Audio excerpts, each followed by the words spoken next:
Welcome back to the channel, guys. Thank you so much for the support on that spearfishing video. In the last video, if you haven't seen it, we were off the coast of California staying on a boat for 3 days, chasing down the ghost of the ocean, the white sea bass. This week, we are shifting gears in a big way, jumping into a high-performance 125cc two-stroke shifter cart.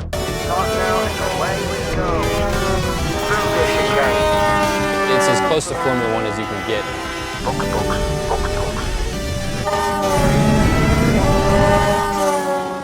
In the last few years, you've probably watched some level of Drive to Survive on Netflix. That channel has kind of exploded a lot of interest in racing, and if you are anything like me, you have a hard time just watching people experience something. You kind of feel like you need to go do it yourself.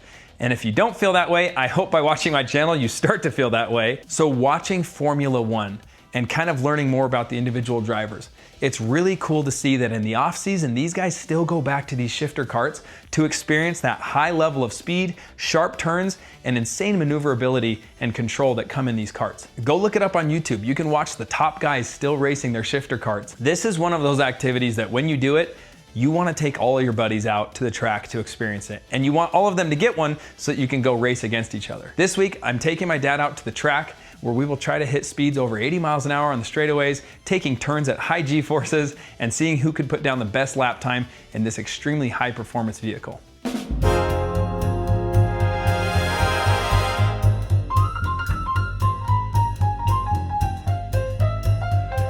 Hey guys. What do you think? I'm excited. You ready? It's gonna be fun. Hey, that suit fits you pretty good. I can hear the adrenaline starting to pump. Okay, can you get in there? Or do you need my help? He's so excited. You ready?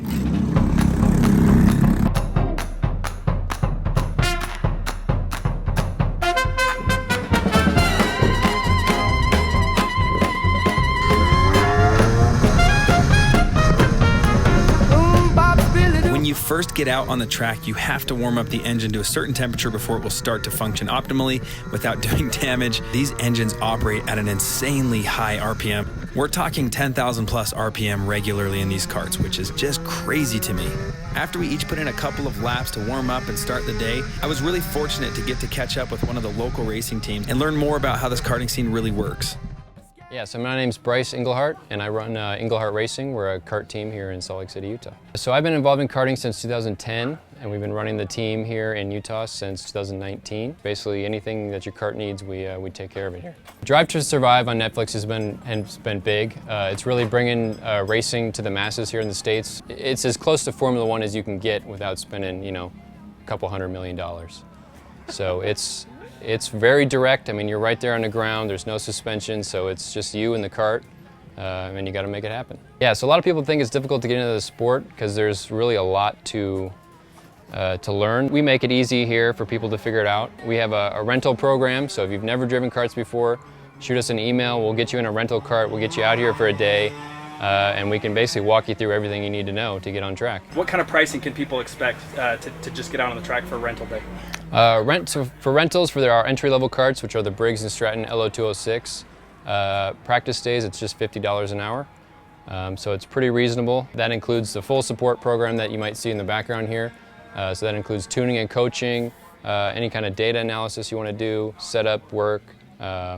It's a complete arrive and drive. These aren't the rental karts that you'll see at the K1 or the indoors. These are full, you know, racing karts that go out here and freaking fly, like you can probably see behind me. Yeah, the karts are really pretty safe. I mean, you'll see accidents and they'll kind of ding up the bumpers and scuff up the side pods and stuff, but injuries in karting are pretty rare. These guys were awesome. We had a mishap today on the track. Yeah. What happened to my cart?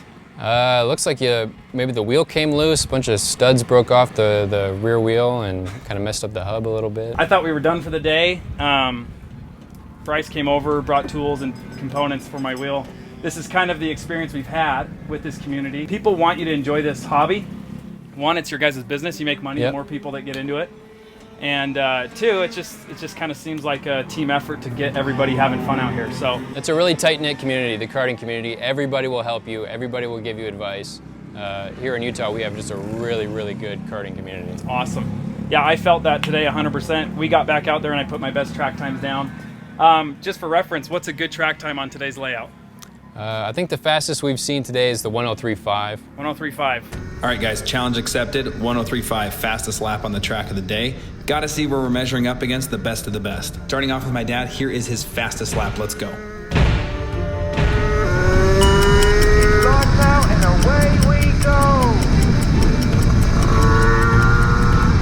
You'll notice that my dad is not optimal on his gearing right out the gate. You really want to hear that high-pitched RPM going as often as possible, which is where you get maximum acceleration.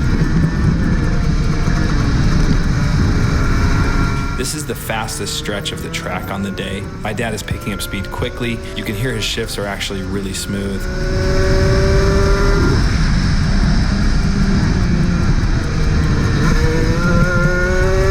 Going into this hairpin turn, I got my butt kicked here all day, and I'm pretty sure my dad got through that hairpin turn a lot faster than I did. You can see how just wild and visceral this experience is. Being that close to the ground and the wind rushing past your face is really intense and honestly is just so awesome.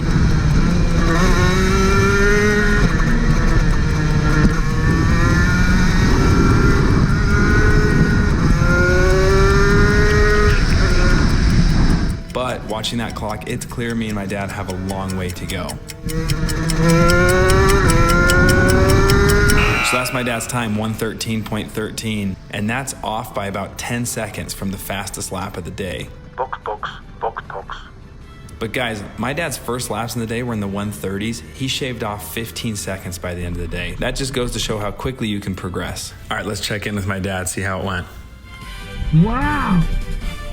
Yeah, I timed the 114 on my watch, so you're gonna see it better there. Yeah. Holy cow! I did 2 laps where I was just almost as fast. Obviously, you sit there and you go, I don't know how you can go faster. I thought that same thing. I was grinning absolutely from ear to ear. Let's do this. It's my turn. The target is 1:03.5 to beat the fastest lap of the day and under 1:13 to beat my dad. Let's see what I can do. It starts out and away we go.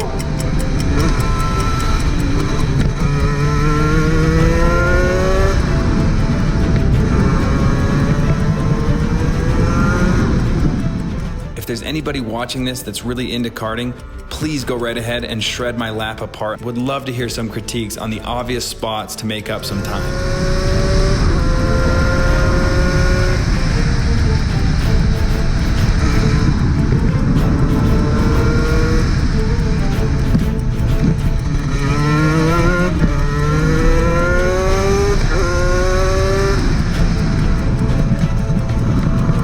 Even with that disaster of a hairpin turn, I'm getting pretty close to the end of the lap here, guys.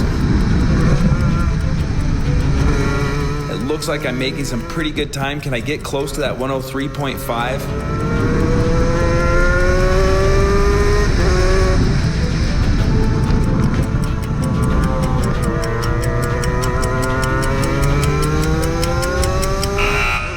Quite. It's a 107.64. Not a terrible time, but clearly far from that 103.5. Box.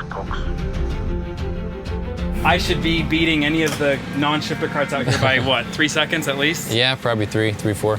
So I got a lot of room to go. But this is my second time out here. How quickly can people progress?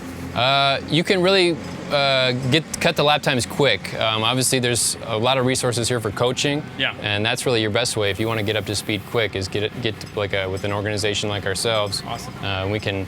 What does coaching look like with you guys financially for someone who wants to maybe get their kids into this more seriously? So on a practice day like this, if you own your own cart, it's $35 an hour. That's and crazy. We provide all the tuning, coaching, setup advice. You guys are looking at data. Yep, whatever you need. Best case for the United States in this space would be for, I have a kid that's 2.5. 5 years from right now, I'm hooking up with Englehart Racing, is that right? Yep, yep. And I'm getting my kid out here, paying you guys $35 an hour. Maybe inflation will make it more expensive by then. But yeah, I'm getting out here with him, $35 an hour. We got a little, what's the first cart for kids? Is it the cadet cart? So there's a kid cart for people, kids up to, I think, 6 or 7 years old, and then they jump to cadets, yep. So 6, 7 years old, I'm out here with my boy. These guys are coaching him for $35 an hour. That's what we need. We need drivers starting young, starting in kid karts, working their way all the way through the ranks, and that's what it's going to take to see Americans in Formula One. Awesome.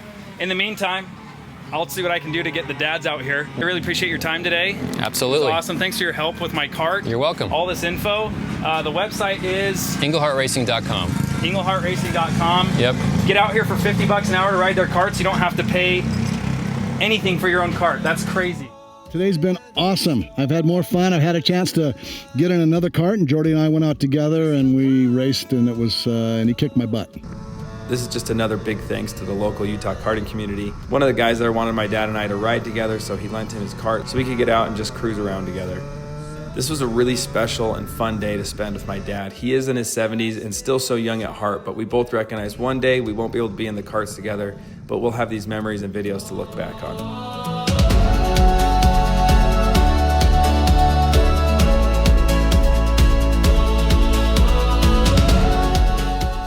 I want one of these things. How old are you? 72. How old do you feel today? 55. 45. It was just so awesome. Just just letting the cart go, and just doing the right things at the right RPM, and making all the right moves, downshifting properly. I mean, I would literally love to go out and do it again right now.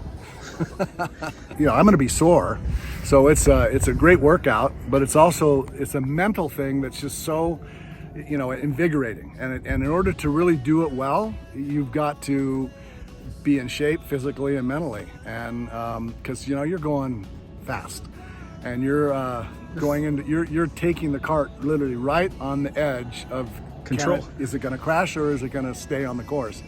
And so that takes a lot of thought and a lot of energy, and it wakes you up, and it makes you alive, gets your adrenaline going.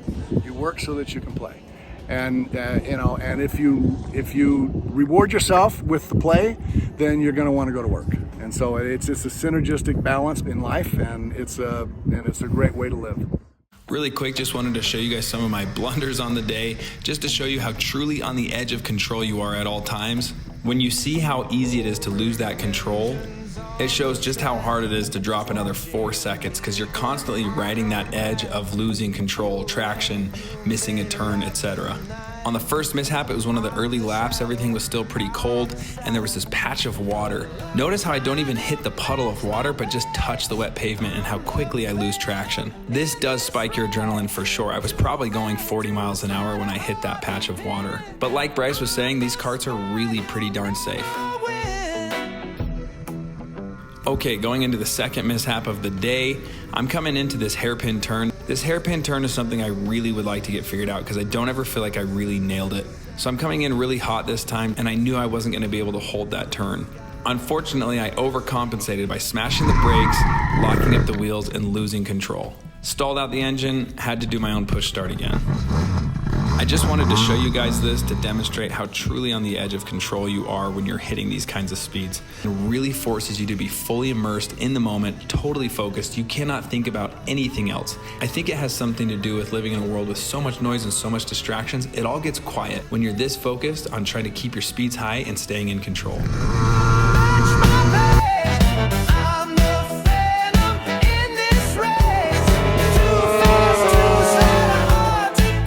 I hope you guys enjoyed this karting video.